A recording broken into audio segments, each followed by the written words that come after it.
الحمد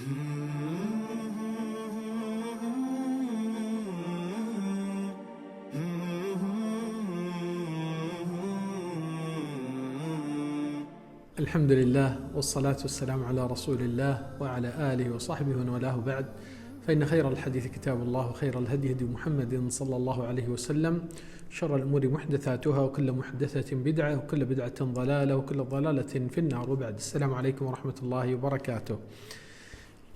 آج ہم دو تین چیزیں کے بارے میں بیان کرنا مناسب سمجھے ہیں کہ یہ دن بہت عظیم ترین دن ہے اللہ کے، جیسا پہلے بیان میں بتایا گیا. مگر کیا کرنا ہے؟ کرنا یہ ہے کہ وقت کو غنیمت سمجھ کر ایک ایک سیکنڈ، ایک ایک لمحہ آپ کے لیے بہت قیمتی ہے، بہت بھاری ہے.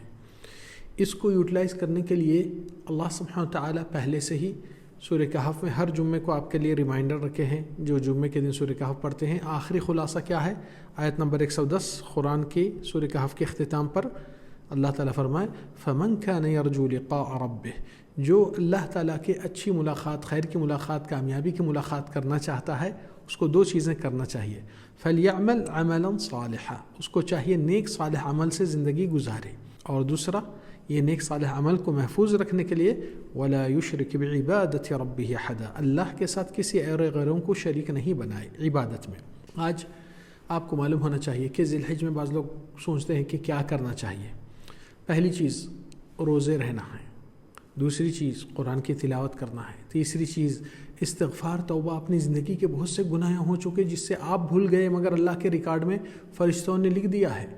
اور اس طریقے سے ماں باپ کی فرما برداری، اگر کسی شخص نے اپنے ماں باپ کو ناراض کر کے رکھا ہے، اس کو فوری توبہ کر کے ان کے معاملے کے حق میں ادا کرنا چاہیے، نہیں تو بہت بڑا کبائر گناہوں میں سے یہ پکڑ میں آنے والے ہیں. پھر اس طریقے سے کئی پڑوسی آپس میں جھگڑے کرے ہوئے ہیں، کبھی پارکنگ کے لیے، کبھی پانی کے لیے، کبھی کسی اور مسائل کے لیے. یہ پڑوسی کا حق اللہ تعالیٰ رکھا ہے اور جتا کر نبی صلی اللہ علیہ وسلم بھی ہم کو اور آپ کو تاکید کیے ہیں. تو اس میں بھی درگزر کر کے اللہ کے خاطر اپنا دل بڑا کر کے جو بھی ہے اس میں رفع دفع کر لیجئے.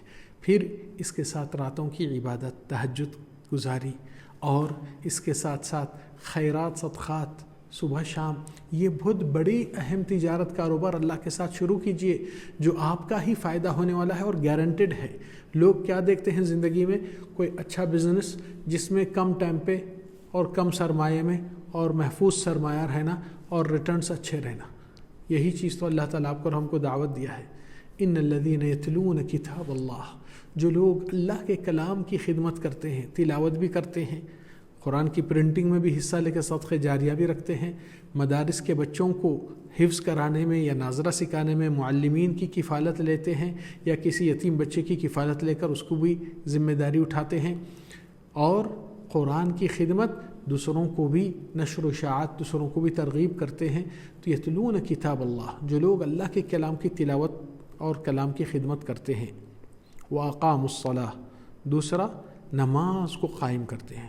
نماز کسی بھی حالت میں جو 5 وقت کی ہے یہ تو فرض ہے، اس میں کوئی چوائس کی گنجائش نہیں. اور نہ خواہشات کی نماز پڑھو.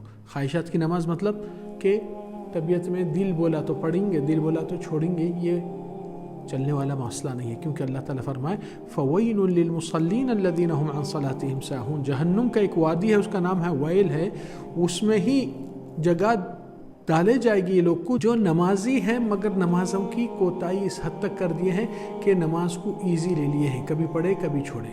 پھر اللہ تعالیٰ فرمائے وَأَقَامُوا الصَّلَاةَ وَأَنفَقُوا مِمَّا رَزَقْنَاهُمْ، اور جو اللہ کی راہ میں خرچ کرتے رہتے ہیں، صدقہ صبح شام. ان کو فکر ہے کہ اللہ کو راضی کرنا ہے، پیسہ نہیں جاتا، دینے والا وہی دیا ہے آپ کو، تو آپ کو توفیق بھی دیا ہے کہ دینے کے لیے اونچا ہاتھ بنایا ہے، تو آپ ہمیشہ اونچا ہاتھی بنیں گے جتنا آپ دیتے رہیں گے. آپ کی زندگی میں یہ مال یہاں چھوٹ کر جائے گا، خیرات صدقات آپ کے آگے آپ کا ساتھ دینے والے ہیں.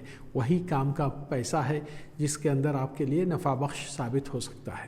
تو اللہ تعالیٰ یہ 3 تجارت کے بارے میں کیا فرمائے؟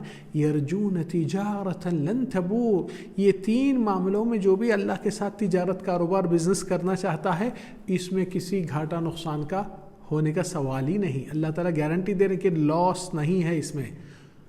کیوں؟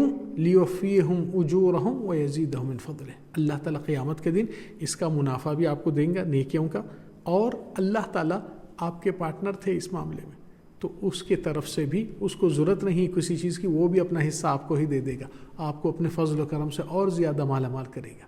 تو یہ دن لمحہ لمحہ ذکر و اذکار، قرآن کی تلاوت، تہجد، روزے، خیرات، صدقات، معافی چاہنا، ماں باپ کی معاملے کے اندر درستگی لانا، پڑوسیوں کا حق ادا کرنا، اپنے آپ کو اگر نمازوں سے پابند نہیں تھے تو توبہ استغفار کر کے بڑے بڑے چیزوں سے، ابھی اچھا موقع ہے، اس سے بڑا موقع آپ کو شاید آگے ملنے والا ہے یا نہیں ہے نہیں معلوم، اس کو غنیمت جانیے۔ اور اسی طریقے سے اللہ سبحانہ وتعالیٰ کے ذکر الہی، سبحان اللہ، الحمدللہ، لا الہ الا اللہ، اللہ اکبر، لا حول ولا قوة الا باللہ، استغفر اللہ، یہ ساری چیزیں چلتے پھرتے بھی آپ کر سکتے ہیں۔